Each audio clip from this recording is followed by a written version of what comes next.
Hi guys! Welcome back to my channel and welcome back to another Plan With Me video. Today we are going to decorate my November spread of my bujo, and the theme is flowers and cozy vibes.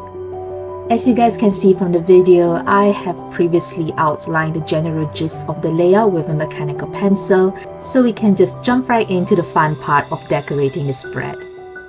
I referenced the font of the Google search and I picked one that has the serif decoration onto it just because I wanted to have some cozy and vintage vibes to it. There's me regretting my choices of using a black pen to write the days of the week because I realized it didn't stand out as much as I wanted it to. And now I am trying to undo my mistakes by writing it over with a white Copic marker, thinking that it could save it, but unfortunately it didn't quite have the effect that I wanted. However, I'm happy to just go as it is. As long as it is readable to me, I'm not too fussed about the overall presentation. One thing I appreciate about using a dot grid journal is that because of the dot spaces pre-printed, I'm not too fussed about drawing the calendar freehand and worrying about whether the boxes will go wonky or out of shape.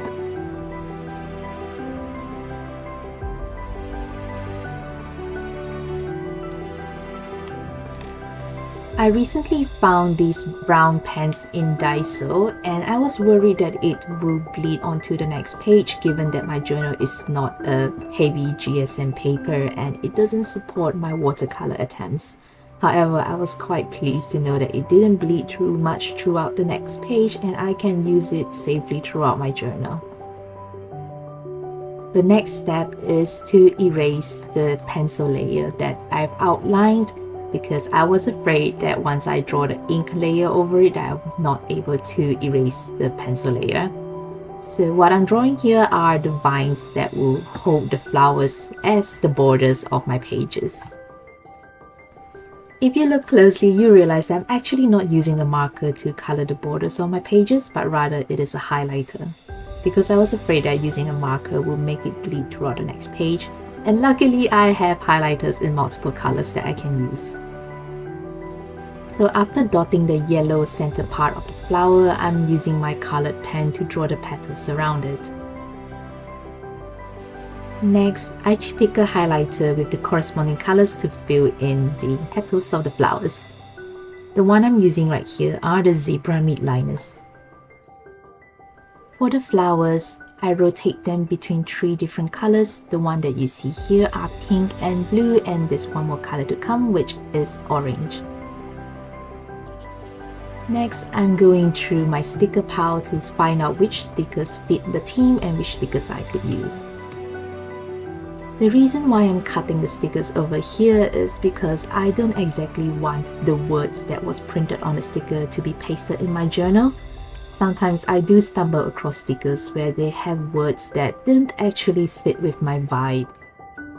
I find that my journal is this sacred place where I want to express myself truly, and sometimes I wouldn't want to put a sticker on it just because it came with printed words and phrases. I want it to tailor to how I feel at the moment and how I want myself to feel when I'm using my journal.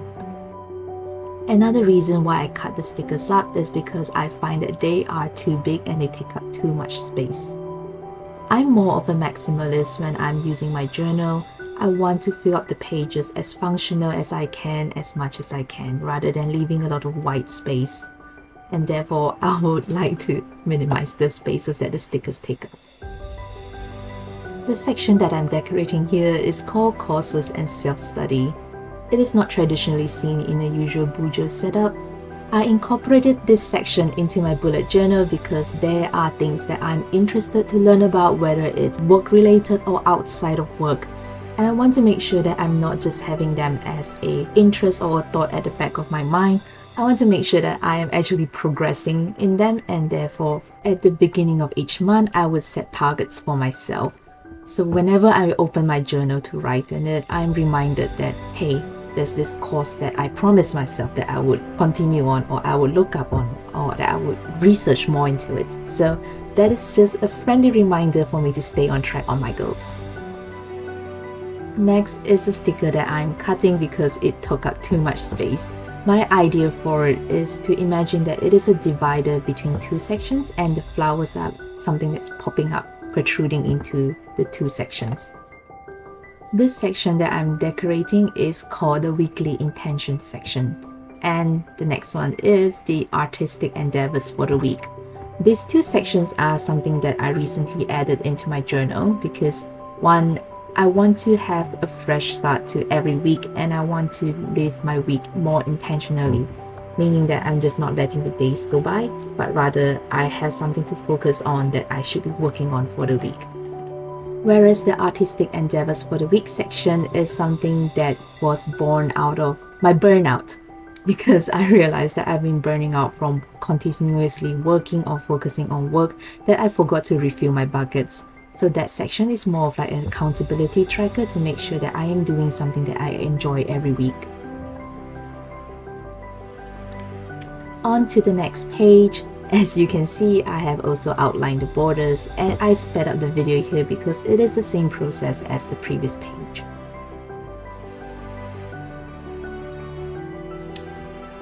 Then I realized that it's not a bad idea to have the leaves decorated along the vines as well, so this is an extra step that I did not do on the previous page.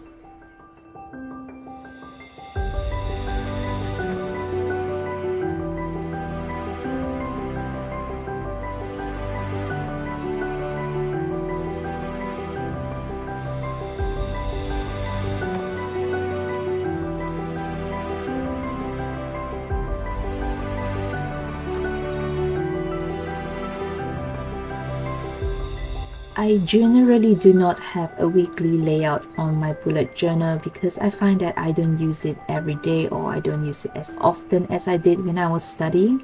So these two pages are mainly some sort of like a brain dump or general notes or some place to write my to-do list.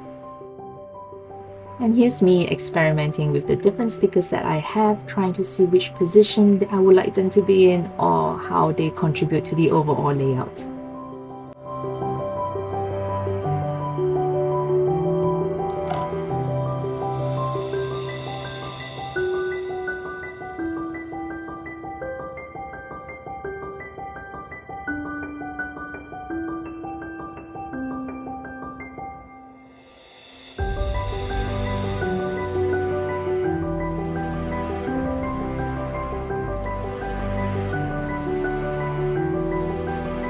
And that is it for my November Plan With Me video. I'm so happy on how this turned out. I hope it has given you guys some inspiration and I will see you next time.